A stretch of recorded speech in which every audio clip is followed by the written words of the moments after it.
Birinchi qissasi ikki yetim. Bunda tarbiyaga, xossatan farzandlarga e'tibor haqida juda ham ajoyib.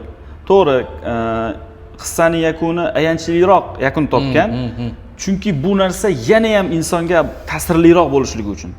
Ayanchliroq yakuni odamga yana ham ta'sirliroq bo'lishligi uchun. Shuni oxirini to'g'risi kutdim-da, o'qidim, o'sha ko'zga yosh to'ldi, yig'latdi bu birinchi qissada. Bu oxiri bormikin buni dedim-da. Ani podkastdan oldin hamizdan so'radim, nega shunaqa yozilgan? Qarang, bu oxiri nima bo'ladi? Bu men o'zim tushungan narsa kitobdan ko'proq insonga o'sha nima qilish kerak ekanligiga yana ham urg'u berib, yana ham insonni hissiyotiga tegish maqsadida shunaqa yozilgan deb o'yladim men o'zim ham. Xossatan yakunlari shunaqa tugatilganki, inson qayg'uga tushganda yana ham hissiyot uyg'onib, nima qilish kerak ekanligini yana ham yaxshiroq anglaydi-da.